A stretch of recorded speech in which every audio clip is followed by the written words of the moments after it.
সুপ্রিয় দর্শক, আমি মোহাম্মদ জামাল শেখ, আপনারা দেখছেন পিএনডব্লিউ। আমরা ঘোষণা করেছিলাম আজ সকালবেলায় যে আমরা আজকে লাইভ আসবো, আর কি বিষয় নিয়ে আসবো সেটা আপনারা অবগত রয়েছেন। প্রথমতই আমরা ক্ষমা চেয়ে নেব, একটু দেরিতে হলেও আমরা লাইভে আসতে পেরেছি, তার কারণ অনেক কাজ ছিল, কাজগুলো সামনে আমরা ওনাকেও পেয়েছি, খুবই ধন্যবাদ জানাচ্ছি ওনাকে। আপনারা প্রথমত আপনার পরিচয়। আমি নুরুল ইসলাম, আমি এসডিপি শামসারগঞ্জ বিধানসভা কমিটির সেক্রেটারি। আপনাকে অবগত করি যে শামসেরগঞ্জে যে অপ্রীতিকর একটা ঘটনা, সে ঘটনাকে নিয়ে শামসেরগঞ্জের গ্রেফতার কি সরকারের প্রশাসনিক ব্যর্থ রূপে গ্রেফতার করা হয়েছে, এই নিয়ে কি বলবেন? সর্বপ্রথম পিএনডব্লিউ সকল দর্শক বন্ধুদেরকে এসডিপি পক্ষ থেকে আন্তরিক অভিনন্দন ও সালাম। যে আজকে একটা গুরুত্বপূর্ণ বিষয় নিয়ে আমাকে জিজ্ঞাসা করা হয়েছে। যে আমরা জানি কিছুদিন পূর্বে প্রায় 3 মাস হতে চলল যে শামসারগঞ্জে একটা অপ্রীতিকর ঘটনা ঘটেছিল। শামসারগঞ্জ, সুতি এবং বিভিন্ন প্রান্তে, এবং সেই ঘটনাকে কেন্দ্র করে এখানে অনেক ব্যক্তিকে অ্যারেস্ট করা হয়েছিল। আমরা দেখেছি যে সমস্ত ব্যক্তিকে অ্যারেস্ট করা হয়েছিল, প্রশাসন করেছিল, সেটা খুব লজ্জাজনক যে যারা এই ঘটনা ঘটিয়েছিল তদন্ত ছাড়াই এবং রাত্রে অন্ধকার গিয়েও পুলিশ প্রশাসন সে ভারতের সংবিধানকে তোয়াক্কা না করে নিজের ক্ষমতা, নিজের পাওয়ারকে প্রয়োগ করে সে বিভিন্ন প্রান্ত থেকে শামসারগঞ্জের বিভিন্ন পরিবারের দায়িত্বশীলকে অ্যারেস্ট করেছিল। এটা একেবারে নক্করযোগ্য ঘটনা ঘটেছিল। প্রশাসন নেতৃত্বে থাকা ব্যক্তিদের নীরবতা কি প্রশ্নবিদ্ধ নয়? 100%। যে সমস্ত ব্যক্তিদেরকে আমরা শামসারগঞ্জ থেকে প্রতিনিধি করেছিলাম, এমএলএ, এমপি, মেম্বার, প্রধান, এরা সম্পূর্ণ ব্যর্থ এবং এরা সকলেই যে শাসক দলের দলদাসে পরিণত হয়েছিল এবং এরা জনগণের যে স্বার্থে এরা একটা শব্দ পর্যন্ত উচ্চারণ করেনি। নির্দোষ ব্যক্তিদের গ্রেফতার হওয়ার ঘটনা কি গণতন্ত্র বা সাংবিধানিক পরিপন্থী নয়? 100% সংবিধান বিরোধী কাজ এটা।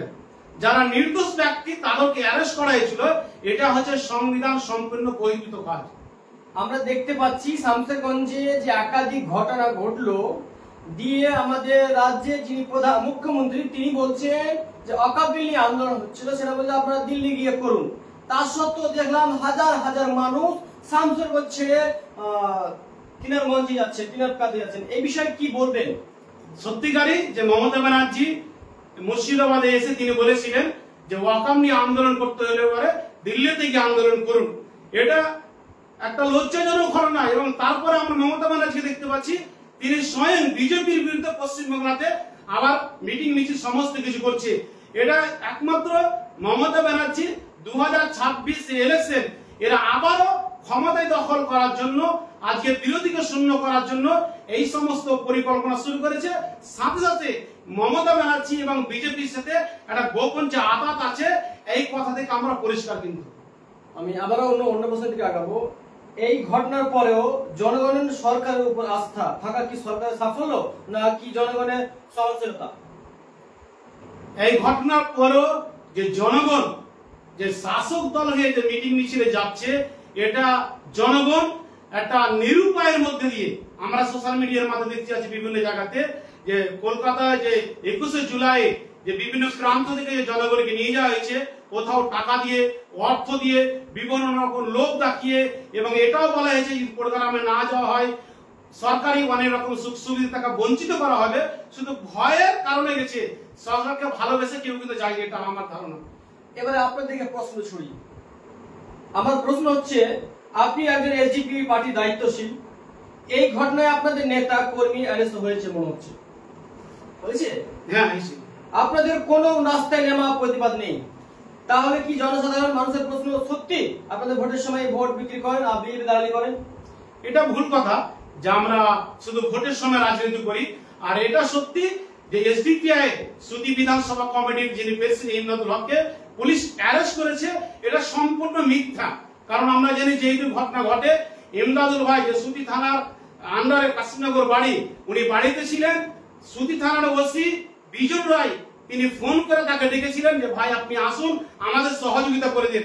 তিনি প্রশাসনের সহযোগিতা করেছিলেন এবং প্রশাসন যেভাবে কাজ করতে বলেছিলেন ইমদাদুল ভাই তিনি করেছিলেন, এবং করার পরও প্রশাসন রাতের অন্ধকারে সেই ইমদাদুল ভাইকে অ্যারেস্ট করেছিলেন। এটা একেবারে অন্যায়ভাবে এবং অন্যায়ভাবে তাকে অ্যারেস্ট করেছে। এবং ইমদাদুল ভাইয়ের ব্যাপারে আমাদের জেলা কমিটির পক্ষ থেকে আমরা প্রতিনিধি ডেপুটেশন দিয়েছি, যেটা একেবারে অন্যায়ভাবে যে পুলিশ প্রশাসন অ্যারেস্ট করেছে। এবং এসডিপিআই কাজ এখন আমরা রাস্তায় না থাকলেও পরও আমরা বিভিন্ন ভাবে আমাদের কাজ চলছে এবং আগামী দিন চলবে। এই যে আপনারা বারবার দাবি করছেন পুলিশ প্রশাসন অবৈধভাবে রাজনৈতিক উদ্দেশ্যে পরিণতভাবে অ্যারেস্ট করেছে, আপনারা কেন হাইকোর্ট চ্যালেঞ্জ করছেন না? অবশ্যই আমরা এটা নিয়ে আমাদের আলোচনা চলছে, কারণ আমরা দেখেছি যে গত 18 তারিখে আমরা যে বাংলার শ্রমিকদের উপরে যে বিভিন্ন রাজ্যে বিভিন্ন রকম যে অত্যাচার করছে, আমরা গত 18 তারিখে উড়িষ্যা ভবন ঘেরাও করেছিলাম। এই উড়িষ্যা ভবন ঘেরাও করতে গিয়ে মুর্শিদাবাদের অধিকাংশ থানার আইসি এবং ওসি এবং শামসারগঞ্জ আইসি সাহেব পর্যন্ত আমাদেরকে ফোনের মাধ্যমে তিনি হুমকি দিয়েছেন এবং বলেছেন যে তোমরা এই সমস্ত প্রোগ্রামে যেও না, কারণ মমতা ব্যানার্জি তো এই সমস্ত কাজ করছে। এবং প্রশাসন একেবারে সরকারের অর্থাৎ শাসক দলের দলদাসে পরিণত হয়েছে, এটা আমাদের কাছে দিনের আলোর মতন পরিষ্কার।